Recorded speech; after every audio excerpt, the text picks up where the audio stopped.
Y luego tenemos otras alteraciones de ácido-bases, quizá ya menos importantes que las dos anteriores, como son la alcalosis metabólica y la alcalosis respiratoria, ¿no? Cuando alcalosis metabólica el pH va más de 7.45, si es metabólico es bicarbonato, ya de aumento de la base, y alcalosis respiratoria igual, el pH elevado, pero acá si es respiratorio, relación al CO2, si es metabólico, relación al bicarbonato. Acá pierdo ácido, ¿no? Pierdo CO2, si baja el CO2, ya no se junta con el agua, ya no forma ácido carbónico, va a disminuir mi carga ácida. Si la acidosis metabólica en un gas normal se da por diarreas, ¿no? Y pérdidas intestinales como fístulas, por ejemplo, y eso es pregunta, ojo, eso es pregunta, lo vimos acá, ¿no? Diarreas y pérdidas intestinales por fístulas, por ejemplo, intestinales. Lo que es la alcalosis metabólica se va a producir por vómitos o succión nasogástrica continua que a veces podría ocurrir. Al perder vómitos, al perder por vómitos voy a perder ácido clorhídrico. Y si pierdo ácido, obviamente va a haber un desbalance, va a haber mayor cantidad de bicarbonato y se puede producir lo que es alcalosis metabólica. Una característica es que este tipo de alcalosis metabólica producida por pérdidas va a ir con disminución del cloro, hipoclorémica se llama. También van a ser alcalosis metabólicas hipoclorémicas las que sean por pérdidas urinarias inducidas por diuréticos. Es una clasificación interesante, ¿no? Alcalosis metabólicas hipoclorémicas, y eso es pregunta, eso es clave, aquellas que se relacionan con pérdidas. Son las que responden bien a cloruro de sodio. Y es otro tipo de clasificación que van a ver por ahí, ¿no? Las que responden a cloruro, las que no responden a cloruro. Las que responden a cloruro son sobre todo las que tienen esas pérdidas importantes de cloro, por vómitos o por orina. Son las hipoclorémicas. Y eso es clave, eso es pregunta porque te ponen casos de pacientes que tienen pérdidas importantes y qué tipo de trastorno hacen, alcalosis metabólica hipoclorémica. También tenemos dentro de las pérdidas renales que pueden haber, una muy interesante y muy importante que es lo que es el hiperaldosteronismo primario. ¿Ya? El hiperaldosteronismo primario se produce porque hay una hiperplasia o hay un tumor de las suprarrenales que produce mucha aldosterona.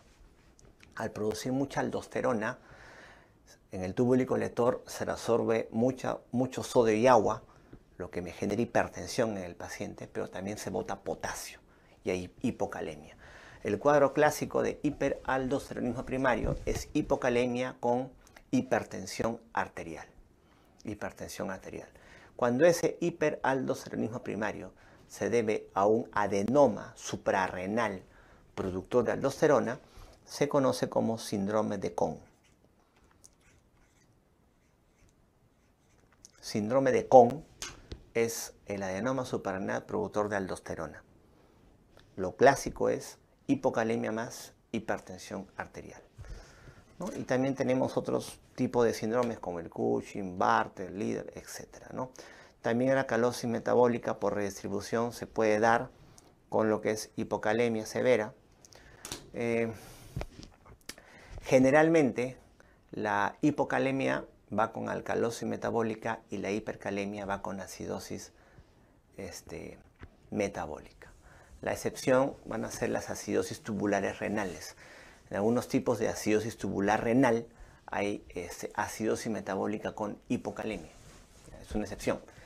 Pero en la mayoría de veces la acidosis metabólica va a ir con hipercalemia y la alcalosis metabólica va a ir con hipocalemia, ¿no?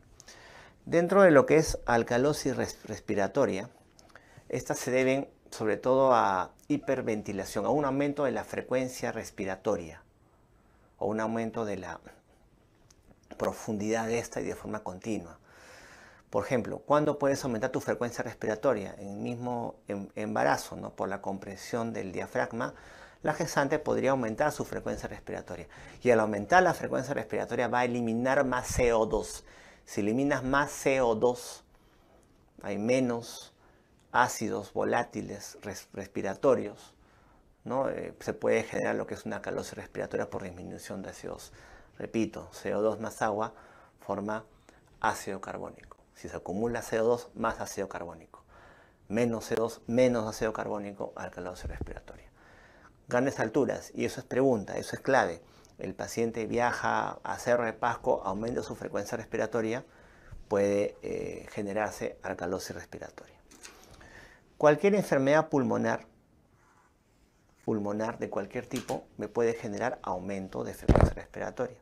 Y al haber aumento de frecuencia respiratoria hay hiperventilación alveolar. El alveolo se hiperventila y se barre más CO2. Recuerda que el término ventilación se refiere a si se barre o no se barre CO2. Es la cantidad de aire que llega al alveolo y me barre el CO2. Hiperventilas cuando barres mucho CO2, CO2 disminuye. Hipoventilas cuando no le llega aire al alveolo y no se barra CO2 y el CO2 se acumula.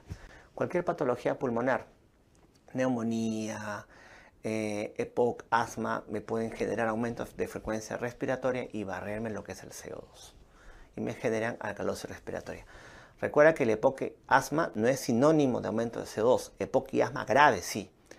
Pero al inicio del asmático, por ejemplo, cuando el bronquio todavía sigue abierto, me barre CO2 y tiene alcalosis respiratoria.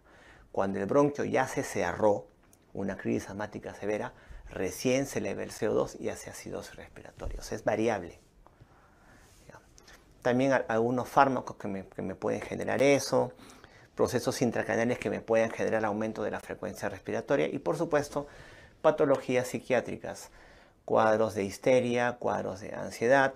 El paciente viene con aumento de la frecuencia respiratoria y hacen alcalosis respiratoria.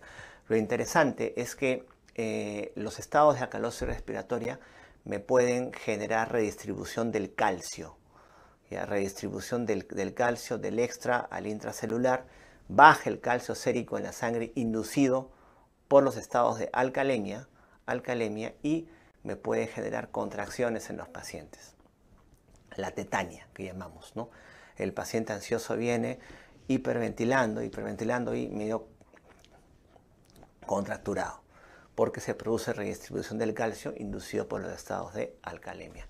De forma histórica, digamos, clásica, y creo que hay una pregunta algo antigua, ¿no? A un paciente ansioso que viene con lo que les he contado, se le da una bolsa para que respire y ahí pueda recircular su CO2 y de alguna manera el CO2 pueda aumentar, pueda normalizar su pH y evitar esa redistribución del calcio, del extra intracelular y evitar esas contracciones que se pueden presentar.